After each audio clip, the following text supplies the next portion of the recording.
Dans les 20 ans à venir, je pense que la science va continuer la progression qu'elle a commencé depuis un certain temps. On va inévitablement évoluer en parallèle sur tous les domaines. Avec toutes les avancées sur la bionique, les nanotechnologies, les lasers pour les opérations, etc. Dans l'assistance robotique, avec la possibilité d'opérer à distance par le biais de robots perfectionnés. À mon avis, c'est une amélioration du quotidien, autant en termes d'hygiène, d'alimentation, enfin de tout ce qui fait qu'on peut rester en bonne santé. Et j'imagine aussi de fortes avancées dans la meilleure connaissance des capacités du cerveau, capacité de régénérescence, capacité de traitement, tout ce qui tourne autour de la neurologie. C'est-à-dire Alzheimer. Également sur la partie génétique avec le décodage du génome humain qui va permettre vraiment de faire des avancées au niveau des personnes à mobilité réduite avec certains handicaps. J'attends que l'on fasse des découvertes sur les cellules souches. Avec la disparition à terme des greffes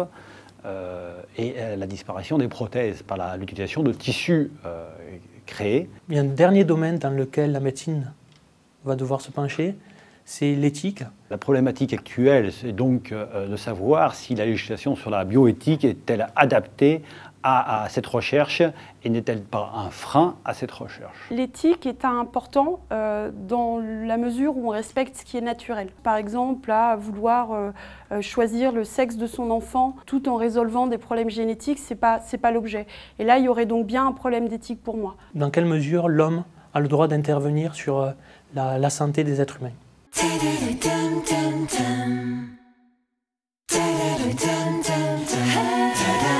pense que dans 20 ans, les problèmes tels que les addictions seront absolument pas résolus. On ne note pas d'inflexion dans la consommation, par exemple, de tabac, malgré l'augmentation du prix des cigarettes. Les jeunes sont de plus en plus sensibles à l'alcool, plus jeunes, au tabac, à l'obésité aussi. Donc on n'est pas dans un climat rassurant où on apprend que ces maladies diminuent. Je pense notamment à l'obésité, puisqu'on constate aujourd'hui que finalement c'est de plus en plus cher de bien manger. Il semble en tout cas y avoir un désaccord entre les grandes tendances qui se mettent en place sur la santé de chacun et puis l'industrie alimentaire qui continue à sortir de plus en plus de produits avec beaucoup de sel, beaucoup de graisse, beaucoup de sucre, etc. C'est surtout l'apparition d'autres fléaux que je crains. Nous avons maintenant des débuts de problèmes tels que la pollution, etc., qui inexorablement vont se transformer et faire apparaître de nouvelles maladies. On s'est rendu compte qu'à chaque progrès, il y avait un nouveau fléau. Je pense qu'il y a des choses qui vont émerger que l'on n'est pas à même maintenant d'envisager. L'amiante était une révolution, ça a été un fléau social et sanitaire extrêmement grave. Ce qui peut nous aider dans 20 ans, c'est qu'il y ait beaucoup plus de prévention, beaucoup plus d'informations pour qu'on soit de plus en plus au courant et alerte pour prévenir ce genre de maladie. C'est à chacun de se responsabiliser sur ses habitudes au quotidien ou en tout cas sur ses habitudes de vie pour pouvoir rester en bonne santé. La médecine aura accompagné cette évolution et donc permettra justement de venir à bout de ces problèmes de santé publique qui existent aujourd'hui.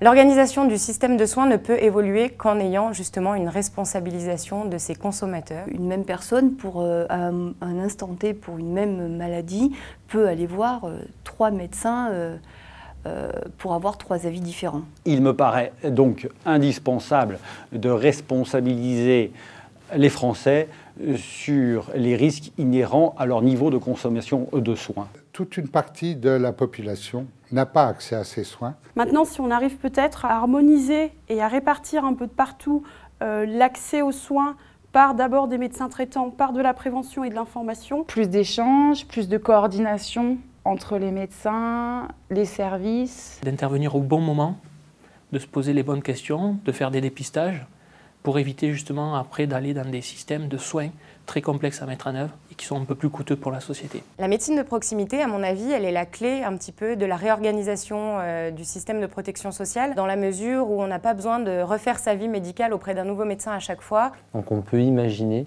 qu'une meilleure connaissance des praticiens sur l'ensemble de l'expérience médicale que va vivre leur patient serait un plus. Cette médecine de proximité, c'est vraiment une évolution nécessaire. Mais actuellement, on se trouve devant des problèmes, de moins en moins de médecins, et on envisage de plus en plus cette télémédecine.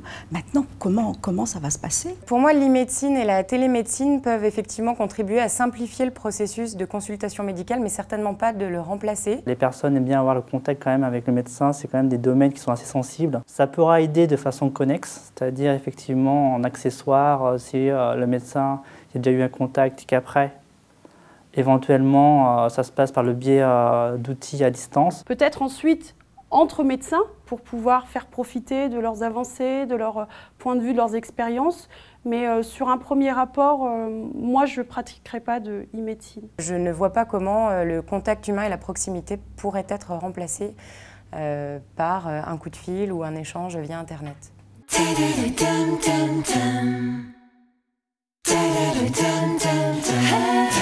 Dans les 20 ans à venir, est-ce que les gens seront plus responsables sur leur comportement santé? C'est possible, puisqu'effectivement aujourd'hui on constate quand même que les gens ont envie d'autonomisation, de responsabilisation, donc pourquoi pas dans le domaine de la santé. Qu'on ait peut-être connaissance de quelques tests ou diagnostics qu'on peut faire soi-même sur des symptômes simples. Comment être alerte par rapport à un état de santé normal, un état de santé de fatigue ou peut-être une maladie où là il faudrait consulter. Il est certain que chaque Français va jouer un rôle primordial dans la prévention des risques. Il va bien évidemment adapter son comportement quotidien. Aujourd'hui, on ne sait que trop bien que des pathologies peuvent être évitées avec un mode de vie plus sain. Le tout, c'est de le savoir. C'est vraiment un désir de chacun.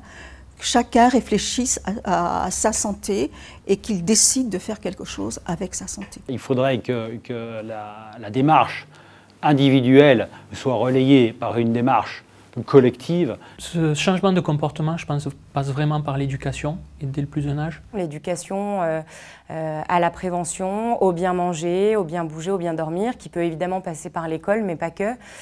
Pourquoi pas imaginer des associations qui propageraient ces bons conseils à un niveau local.